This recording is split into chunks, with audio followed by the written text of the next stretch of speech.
Welcome back to the DFS Sweatshop. I am your host, the DFS Jerusalem, and you can follow me on Twitter at DFS Jerusalem. Jumping into our core four plays for the 11:23 slate of NBA games. This is the Wednesday games. We've got a monster slate of games, 13 in total, and it was very hard for me to, narrow my core down to four guys, but I got it done. These are four plays that I really like. I really think we're going to have an excellent return on the salary that we invest on these guys. And we know, just to give you a quick overview again on why and how we're doing what we're doing. Uh, in past DFS ventures, especially in basketball, we would listen to many different podcasts, listen to all the great minds around the DFS world. And when you wake up in the morning after tilting off a loss last night and looking at who's going to be up next, or after really winning big at that night and looking at who's going to be on the list for tomorrow, you've already got certain core plays in your head, whether you know it or not. You are a serious seasoned DFS player. You're looking, and you're scrolling the salary list, and you've already got a core of players in the head. You've got a player pool, guys that you kind of like, that looking forward to tomorrow. You think you want to might be involved with. Well, you get up that morning, you go about your day, you listen to all the different pundits and the podcasts, and before you know it, you don't that player pool that you had in your head has grown from about 30 players to 150 players. You have every player in the league in your head in some way. And now, when it's time to focus all that energy and to zero in to go ahead and create your lineup, it's damn near impossible. You don't have a streamlined lineup. You've got bits and pieces of everything. You got a guy here, you got a guy here. You've got one guy that's going to blow up. That's a wonderful play. That's going to be 5% owned, but you got him in one lineup. You got this other guy that's who's going to be a fucking snowflake, and you got him in six lineups. Like, you canceled yourself out with all of the different plays that you've been making. So what we're doing here with our core four strategy is, number one, our bankroll management system. We are only playing 10% of our complete bankroll. Number two, with our core four system, we are streamlining our lineups. Now, this is really great for tournament players. What it does, it gives us the opportunity to hit on multiple lineups. When we do have a lineup that hits, gentleman tweeted me out the other night and sent me the picture. He was like, "Yo, every lineup cashed." That's what we want. That's what we want. We want you to have those nights where everything you touch turns to gold, and that is what we can do here in the DFS Sweatshop. Now let's go ahead and jump into our core four. Probably my favorite play in our core four tonight is going to be Mike Conley. He's coming in at 6.9K. So to return that 6x value we need, he's going to have to get about 41.4 DraftKings points. The good thing is he's averaging 38.25 over the last four games. So that's a very solid floor for him. He's going to Philadelphia. This is a very plus matchup.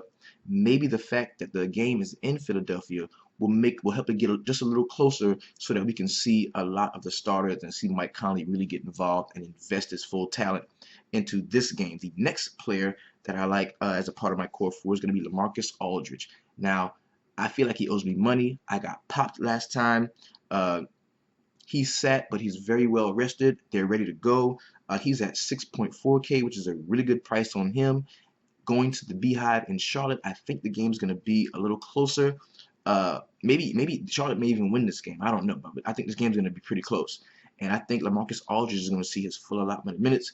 There's no Cody Zeller. He should be working with against Spencer Hawes and Marvin Williams, and he eats. LaMarcus Aldridge eats tonight. He's going to need, at 6.4K, he's going to need about 38 DraftKings points to meet the value that we're looking for. Now, he is averaging about 29 points over his last four, but that's something I think he's not going to be very highly owned. We can jump on him now while the price is 6.4. I really like LaMarcus Aldridge tomorrow. The next play is, I always have to exploit certain things that if you watch the show, you know how I roll in certain situations. And tomorrow we've got the Boston Celtics traveling to